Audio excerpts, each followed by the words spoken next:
안녕하십니까. 부부 펀드하기 이병준입니다.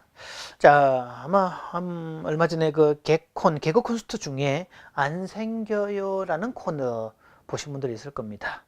자, 그 코너를 유심히 몇 번 보았는데요. 뭐 이렇게 뚱뚱하고 뭐 이렇게 외모에 자신감이 결여된 흔히 말하는 비호감 남자들이 자신들에게 애인이 생기지 않는 이유에 대해서 막 비참해하고 우울해하고 그런 표정을 봅니다. 그게 많은 어떤 그 청년들이 공감을 하게 되는데요.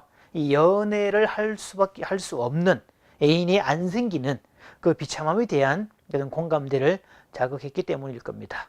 자, 그렇게 바라보면 연애에 관한 한 우리도 대부분 세뇌되어 있다는 사실을 볼 수 있습니다. 사실 저는 대학에 갔을 때 참 신기했던 것이 수업 시간이 연결되지 않고 비어 있다는 거, 공강이라고 그러죠. 그 시간이 아주 신기했습니다. 어떻게 하루 종일 강의를 안 듣고 그럴 수가 있냐는 거죠.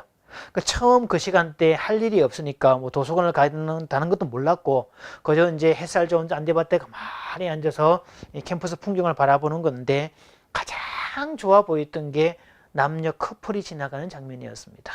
아마 그때 제 의식에도요, 대학을 들어가기만 하면 자동으로 애인이 생길 거고 데이트하는 거고 그런 거라는, 또 늘 그렇게 그려졌던 것들이 항상 그런 모습들이 있기 때문에 그게 기정사실인 걸로 여겼다는 거지요. 그러지만 결국 뭐 미팅도 제대로 해본 적도 없고 뭐 그런 것도 했지만 어쨌든 나중에 결혼을 하고 살아보니까 그게 그렇게 중요한 문제도 아니었다는 것도 하게 됐었습니다. 정말 그때는요, 진짜 그 동거하는 그 선배들이 얼마나 부러웠는지, 뭐 그렇게까지. 나는 막연하게 다음에 장가를 일찍 가야 되겠다 그런 상상까지 했던, 아마 그게 나도 모르게 세뇌되었다는 것을 보여주는 증거가 되겠죠. 자, 근데 여기서 우리가 연애가 과연 결혼 전에 필요할까라는 근원적인 물음부터 한번 던져봐야 되지 않을까요? 꼭 연애를 해야 된다, 애인이 있어야 된다 이렇게 얘기하는 거. 자, 그래서 청년들이 연애에 관한 얘기를 쭉 살펴보면 외모에 대한 자신감이 결여되어 있습니다. 물론 한간에서는 마치 뭐 계약 결혼처럼 결혼하기 전에 다양한 연애 경험을 통해서 수없이 그렇게 다양한 관계 경험을 해보는 게 좋다. 라고 얘기하는 분이 있습니다. 이거 생각해 보면요, 맞는 이야기예요. 논리적으로는. 자, 그러나 실제 통계는 그렇게 계약 결혼을 하고 사전 동거를 하고 그래서 알만치 말고 결혼했다는 부부와 그런 걸 전혀 모르고 결혼한 부부의 행복도를 비교했을 때 오히려 이쪽이 훨씬 더 높다라는 거지요. 이거는 안다는 점에서 장점이지만 신비롭다는 부분에서 빵점이 될 수 있고요. 안다는 부분에서 물음표이긴 하지만 오히려 결혼의 신선함에 대해서는 이쪽이 훨씬 더 낫다는 거지요. 따라서 이 데이트가 과연 필요한지를 잘 살펴보아야 됩니다. 그래서 뭐 모태솔로라고 얘기한다든지 무슨 뭐 크리스마스 이브에 뭐 홀로 있는 거는 가장 비참한 일이라고 한다든지 이런 것들 전혀 상관없는 그런 내용들이라는 거지. 사실 기독교에서 말하는 그 성탄절은 종교적으로 가장 큰 의미가 있는 건데 성탄절에 교회를 안 가고 술 한잔 하는 거와 뭔 상관이란 뜻입니까? 말도 안 되는 이야기지. 자, 그래서 이 조슈아 해리스라는 청년은요, 노 데이팅이라는 책을 내면서 우리에게 데이트란 그렇게 필요한 것이 아니다. 반드시 필요한 그 뭔가가 아니라는 거지요. 자, 그래서 유대인들은요, 결혼 전에 데이트라는 것이 없습니다. 데이트를 하지 않고 대신 결혼을 더 일찍 한다는 거지요.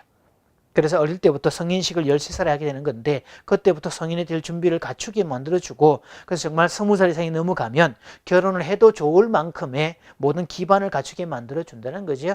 우리 사회는 지금 사회화 기능이 늦어진 거지 능력이 없는 것은 아닙니다.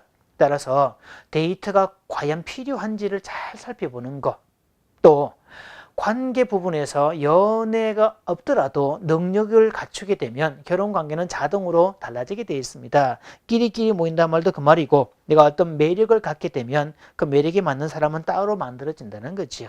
그래서 애인을 찾으려고 바둥바둥 되는 것보다 내가 실력을 쌓는 것이, 그래서 매력을 풍기는 것이 훨씬 낫다는 것도 기억하실 필요가 있습니다. 이런 것들을 외모가 아니라 속에서 나오는 자신감, 이래서 이것을 내면적 자신감이라고 그럽니다.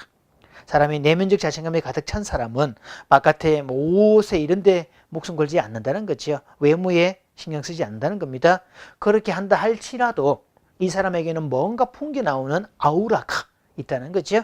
옛날에 성인들의 얼굴을 보면 뒤에 이렇게 아우라가 있는 것처럼 힘이 있는 사람들, 내면적 자신감을 가진 사람은 감히 범접할 수 있는 그 무엇, 은근히 끌리는 그 무엇을 가지고 있다는 겁니다. 뭐 물론 타고난 외모와 몸매 같은 거 선물 중에 선물 맞죠? 그러나 만약 그런 조건을 갖추었음에도 불구하고 내면적 자신감이 제로 상태라면 그 사람은 어쩌면 아무 쓸모가 없는 사람이 될 수 있네요. 반대로 스스로의 노력과 교양을 통해서 내면적 자신감을 키우는 사람은 비록 외모적 조건이 부족하다 할지라도 그것이 문제로 작동되지 않기 때문에 아무런 상관이 없다는 뜻이 되죠. 자, 연애 못하면 비참하다, 안 생겨요, 비참하다 라고 말할 수 있지만 글쎄요, 그거 고민하는 시간에 품격 있는 교양을 다듬으려고 노력하고 그래서 책 한 줄 더 보는 것이 훨씬 지혜롭지 않을까요? 감사합니다.